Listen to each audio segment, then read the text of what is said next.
Introducción a la psicolingüística.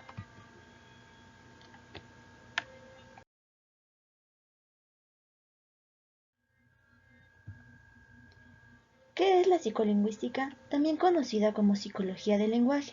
Es la parte de la psicología dedicada a estudiar la forma en que los seres humanos comprendemos y procesamos el lenguaje. Esta se diferencia de la lingüística, puesto que emplea un método científico. Su material verbal se produce en situaciones reales y no ideales. Dio sus primeros pasos en la década de los 50, tras una reunión que se realizó en el año de 1951 en la Universidad de Conde. Finalmente, en los años de 1954 se establece el término psicolingüística y se publica el primer libro llamado Psycholanguage.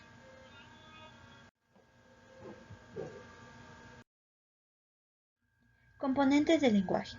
Son aquellos que nos ayudan a tener una mejor estructuración a las palabras que expresamos. Estos son fonema, morfema, sintaxis y discurso. El sistema de procesamiento lingüístico. Son estrategias de procesamiento de información lingüística. Existen dos, top-down y bottom-up.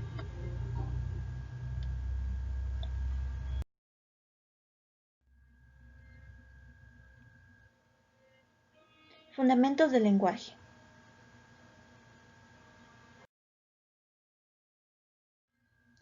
El lenguaje. Luria en 1977 expone que el lenguaje es un sistema de códigos con la ayuda de los cuales se designan los objetos del mundo exterior, sus acciones, cualidades y relaciones entre los mismos. El lenguaje humano tiene docenas de sonidos y produce millones de significados. Tiene tres características distintivas: doble articulación o también llamado dualidad de estructura, referencia simbólica arbitraria y productividad o creatividad. Por su lado, el lenguaje animal tiene docenas de sonidos, pero produce docenas de significados.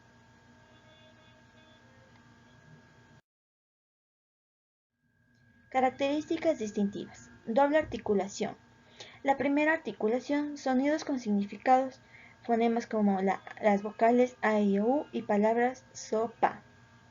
Segunda articulación, la combinación de palabras es igual al número ilimitado de oraciones. Referencia simbólica arbitraria. Es una referencia acerca de algo, por ejemplo, el sello de la Universidad Central. Es importante tomar en cuenta que una referencia no necesita ser escrita obligatoriamente. Con una imagen representativa es suficiente. Productividad o creatividad. Aquí tenemos a las conjeturas tradicionales, entre ellas la teoría de la yay, la teoría del ding-dong, la teoría de la u, la teoría de la o la teoría del wow-wow.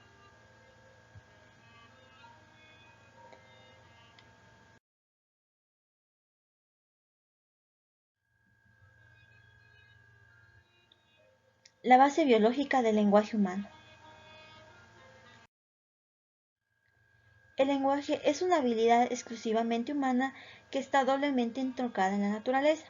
Se dice esto porque en primer lugar existen argumentos que sugieren que el lenguaje humano tiene un origen biológico o innato, y en segundo lugar porque se describe el lenguaje como el producto del cerebro.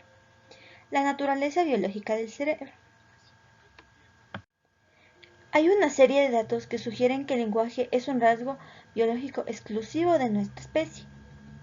Algunos argumentos para decir esto son la adquisición espontánea temprana, que dice el niño debe estar inmerso en una comunidad que habla una lengua. Todas las comunidades tienen un lenguaje, las comunidades que han sido descubiertas siempre han contado con una lengua. La pobreza de los estímulos. El niño aprende mucho y más deprisa por los estímulos que lo rodean. El principio universal en todas las lenguas, el cual expresa no existen lenguas más sofisticadas o primitivas que otras. Las lenguas criollas. Las lenguas del mundo son entidades milenarias que han ido evolucionando a través de los siglos.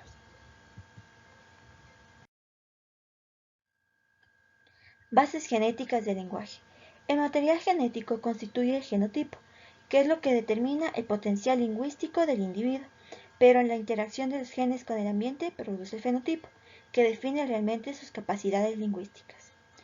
Una alteración en los genes acarrea trastornos lingüísticos, pero las alteraciones ambientales también pueden impedir el desarrollo normal del lenguaje. Un caso paradigmático referente a esto fue el de la familia K. Aquí, en las bases genéticas del lenguaje tenemos dos problemas. la fascia de Broca y la fascia de Wernicke. La fascia de Broca fue descubierta por Paul Broca y consiste en un daño en la producción del habla. La fascia de Wernicke fue descubierta por Carl Wernicke y consiste en un déficit para la comprensión del habla. ¿Existe un periodo crítico para el lenguaje? Sí, existe una relación entre la maduración biológica del individuo y su desarrollo lingüístico, de manera que ciertas etapas no pueden alcanzarse antes de una edad determinada. Eric Lenenberg sitúa dicho periodo crítico entre los 2 años y el comienzo de la adolescencia, puesto que después de la pubertad las capacidades de autoorganización y ajuste de las demandas fisiológicas del comportamiento verbal disminuyen rápidamente.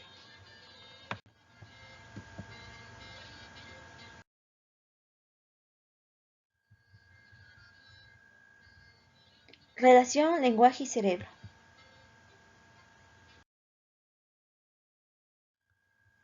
El cerebro está dividido en 2 partes llamadas hemisferios, uno derecho y uno izquierdo, que se encuentran unidos por el cuerpo calloso. Cada hemisferio a su vez se separa en 4 lóbulos: frontal, parietal, temporal y occipital.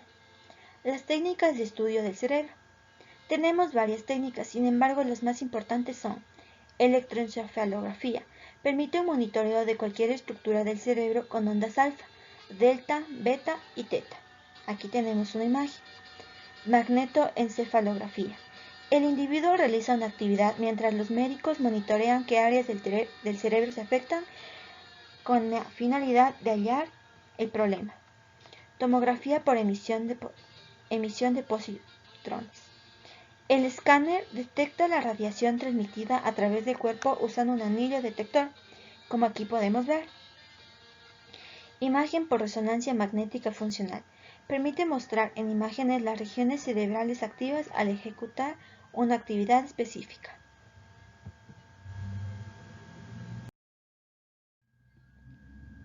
Áreas relacionadas con el lenguaje. El control y la organización del lenguaje se encuentran esencialmente localizadas en el hemisferio izquierdo del cerebro. El hemisferio izquierdo es el hemisferio considerado como dominante para el lenguaje en las personas diestras. El sexo también influye en la representación cerebral del lenguaje. Se ha planteado que al momento de nacer el lenguaje estaría representado de forma bilateral. Los sujetos diestros con mayor escolaridad tienen el lenguaje más lateralizado a la izquierda. Por el contrario, los sujetos con baja escolaridad tienden a tener el lenguaje en una representación bilateral. La dominancia del lenguaje está relacionada a su vez con la lateralidad.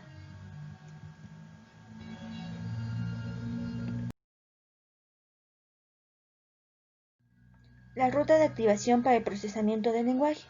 Tenemos 2 rutas, la ruta ventral y la ruta dorsal. La ruta ventral, o también conocida como vía rápida.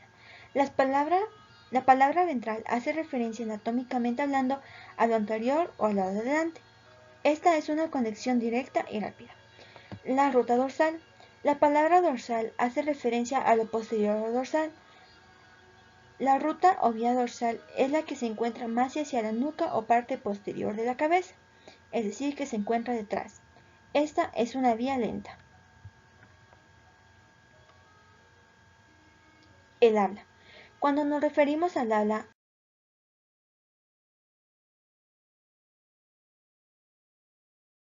entendemos 2 procesos inherentes a la comunicación: la comprensión y la expresión.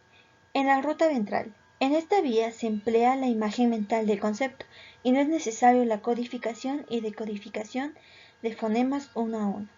La ruta es corteza auditiva primaria, área de Wernicke, memoria semántica y memoria auditiva, área de Broca y corteza motora primaria.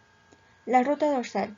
El habla emplea esta ruta cuando lo decimos pseudopalabras o palabras que no conocemos y que por tanto no guardamos en nuestro almacén léxico. La ruta es corteza auditiva primaria, área de Wernicke, memoria semántica, memoria auditiva, giro angular, fascículo arqueado, área de Broca y corteza motora primaria.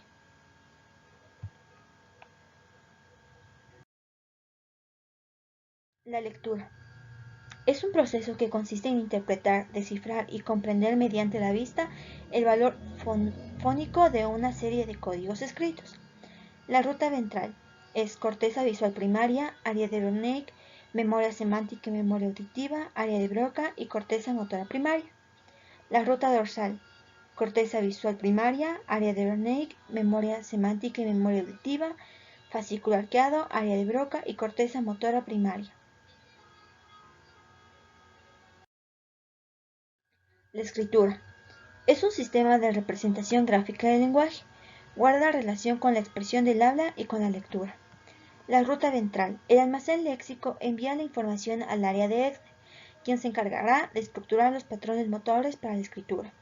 Su ruta comienza en la corteza visual primaria, pasa al área de Wernicke, en donde se encuentra la memoria semántica y memoria auditiva, y pasa al área de Exner, quien se encargará de estructurar los patrones motores para la escritura. Ruta dorsal. Si no tenemos almacenado el patrón fonológico de la palabra, debemos codificarla y decodificarla. La ruta empieza en la corteza visual primaria, que capta el estímulo externo, pasa al área de Wernicke, que en conjunto de giro angular genera un patrón fonológico y lo transmite al área de Exner, junto con el centro de Luria superior, que lo transformará en un patrón motor. Lenguaje, pensamiento y desarrollo. La base cognitiva del lenguaje.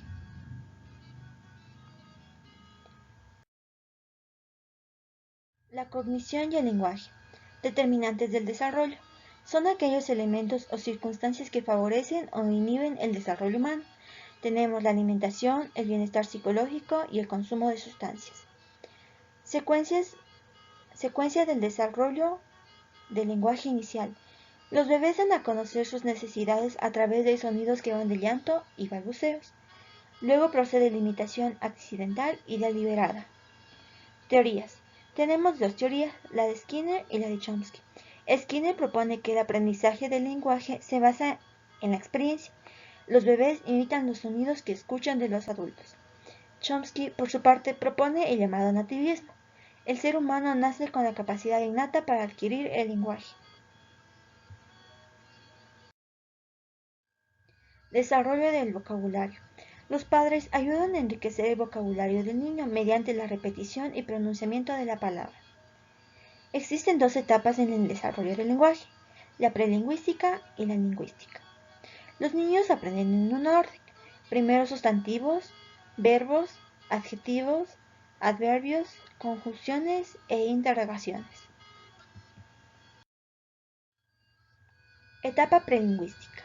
Denominada también como etapa preverbal, está comprendida desde el nacimiento hasta los 12 meses y se caracteriza por la expresión bucofonatoria. Es de tipo afectivo y gestual.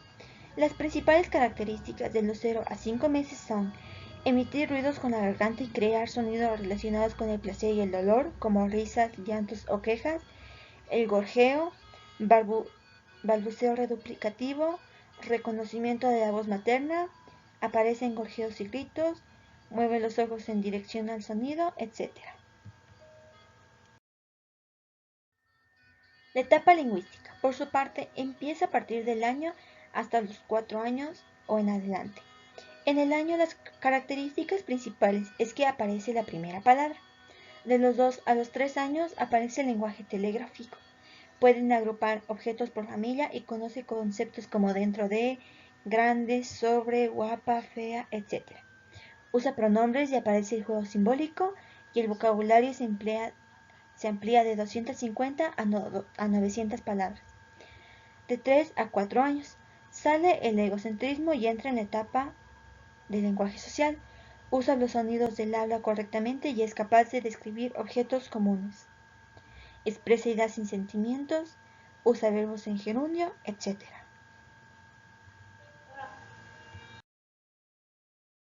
Social del lenguaje.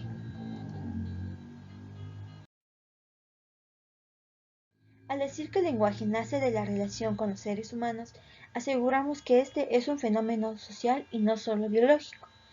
El lenguaje, entonces, es un sistema de símbolos y reglas dadas mediante una construcción social. Con el surgimiento de las civilizaciones, las organizaciones sociales se fueron haciendo cada vez más complejas y se hizo patente la necesidad de establecer normas y de hacer que éstas fueran accesibles para quienes las necesitaban. El lenguaje entonces es el puente de articulación social, político y cultural. Desarrollo del lenguaje. La estimulación de la comunicación en la etapa gestional. Etapa intrauterina. Aquí debe prevalecer un clima emocional positivo estable, ya que este será un factor que pueda fortalecer o debilitar la relación entre los padres y el bebé durante el embarazo. La estimulación prenatal. Según Patricio Andrés, la estimulación prenatal se puede definir como el conjunto de actividades que realizadas durante la gestación enriquecen al niño por nacer en su desarrollo físico, mental, emocional y social. Se pueden distinguir dos fenómenos diferentes en cuanto a la relación entre la comunicación no verbal y verbal. El primero comienza desde el periodo gestacional, mediante el intercambio que se establece entre el feto y la madre, y el segundo inicia en el instante del nacimiento, donde se produce la interacción del niño con el medio que lo rodea. ¿Qué partes deben estimularse primordialmente? El oído es el primer órgano funcional en la vida fetal. Alrededor de las 10 semanas, el feto puede ser capaz de relacionar y reaccionar ante ciertos estímulos sonoros, como la voz de la madre, los latidos de su corazón, la respiración, etc. El tacto. Es viable estimular el tacto en la sexta semana de gestación. Los estímulos que perciben el feto del exterior generan oscilaciones que se transmiten a través del líquido amniótico. El intelecto. Se beneficia el desarrollo de la memoria, favorece al oído e incrementa el establecimiento de conexiones neuronales. Visual. Se recomienda estimular esta parte más o menos a las 16 semanas de gestación. Se sugiere al bebé estimularlo con la utilización de la luz artificial o natural, como de una linterna. Motor. El desarrollo de acciones estimulantes motrices propicia la realización de gestos faciales y momentos de relajación del cuerpo del bebé. Las fuerzas motrices del desarrollo del lenguaje. El desarrollo motor conjuntamente con el lenguaje son fundamentales para el aprendizaje del niño. La parte motora se desarrollará antes que el lenguaje, y entre estos dos se complementan al momento de interactuar con el entorno. James desarrolló el método TFR. Este consiste en la enseñanza de lenguas a través de la combinación del habla con la acción y actividad física. Las relaciones entre motricidad y lenguaje constituyen estudios sobre la gestualidad infantil en el desarrollo del lenguaje y la comunicación. En la actualidad, la investigación neuroevolutiva ha empezado a mostrar la esencia de estrechas relaciones entre las zonas del cerebro y el lenguaje con la acción motriz. Desarrollo fonológico, léxico, semántico y sintáctico.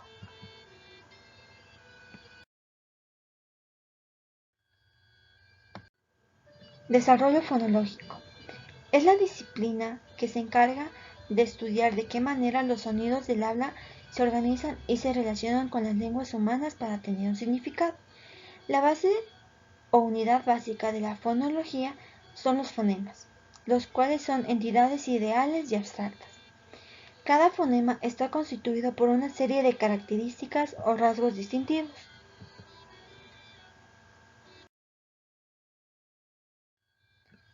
Procedimientos involucrados en el desarrollo fonológico. Tenemos la percepción acústica, el pensamiento y fonología, la producción fonoarticulatoria. La percepción acústica es gradual, depende del nivel de madurez neurológica y cognitiva alcanzados por el niño. El pensamiento y fonología. Al interactuar activamente en una comunidad lingüística, el niño va a adquirir y modificar sus estructuras mentales. Producción fonoarticulatoria. El niño selecciona las piezas léxicas y articula los procesos proposicionales y gramaticales que requiere para manejar un lenguaje oral. Desarrollo léxico. El léxico es un componente gramatical enfocado fundamentalmente en el vocabulario. Este aspecto lingüístico es primordial a la hora de desarrollar las competencias comunicativas. y es un demostrativo del nivel intelectual y cultural de las personas. A nivel mundial existen dos vocabularios básicos, los de clase abierta o palabras de contenido y los de clase cerrada o palabras de función. Los de clase abierta son aquellos que poseen significado pleno.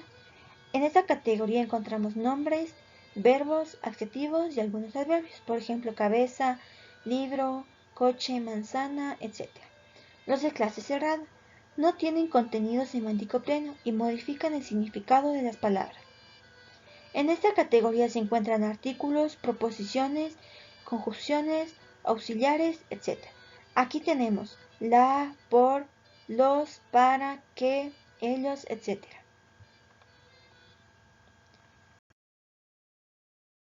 Las diferencias entre los vocabularios. Algunas diferencias son las lesiones cerebrales, la adquisición del lenguaje. Las lesiones cerebrales. Estas pueden afectar más a un tipo de vocabulario que a otro. En el caso de la afasia de Broca, trae mayor dificultad para el uso de palabras de función. Por el contrario, la afasia de Wernicke, los pacientes que la poseen no entienden ni producen las palabras de contenido. La adquisición del lenguaje. En el desarrollo de la primera lengua se observan grandes diferencias entre ambos tipos de vocabularios.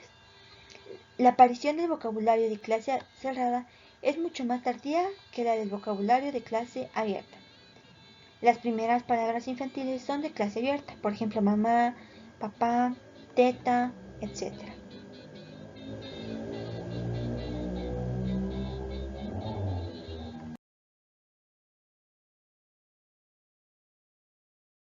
Organización léxico-mental. El lexicón mental se define como el conocimiento individual e interiorizado que un hablante tiene sobre el vocabulario de una lengua. Un ejemplo es esto. Si al niño se le dice la palabra vaca, él evoca la imagen en su mente. No tiene que recurrir a un diccionario para ver qué significa o ver una imagen para entender qué es. Metodologías experimentales. Los psicólogos del lenguaje tienen un conjunto de técnicas experimentales muy amplio para poder explorar los procesos de acceso léxico o reconocimiento de palabras. La decisión léxica se trata de una de las teorías y tareas más usadas en la psicolingüística, tanto en la modalidad auditiva como en la modalidad visual.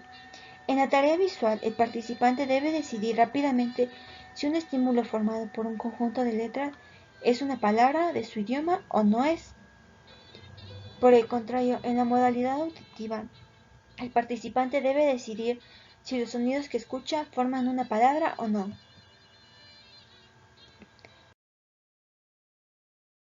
La semántica. Es la ciencia lingüística que estudia el significado de las palabras y expresiones, es decir, lo que las palabras quieren decir cuando hablamos o escribimos. La edad de la adquisición de las palabras. Las palabras se aprenden tempranamente, tienen más probabilidades de aumentar el peso de conexiones. Estas son más fáciles de comprender y producir. Por el contrario, con el tiempo el sistema neuronal va perdiendo plasticidad, por lo cual resulta más difícil conseguir pesos importantes en las conexiones. Las palabras que aprendemos en una edad tardía son más difíciles de aprender.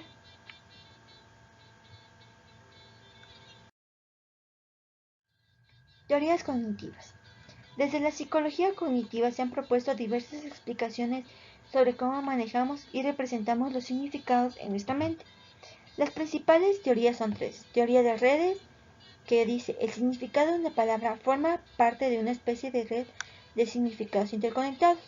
Con este modelo se evita la redundancia de información semántica. Teoría de rasgos. Los conceptos se presentan en la memoria por medio de conjuntos de rasgos semánticos. Por ejemplo, el concepto canario tiene los rasgos tener plumas, ser colorido, poner huevos, volar, ser bípedo, etc. Teoría de prototipos. Los objetos se agrupan por su semejanza familiar entre ellos, es decir, las categorías estarían más definidas por el parecido entre sus miembros. En estas siguientes páginas web podemos hallar más información acerca de las temáticas vistas. Gracias.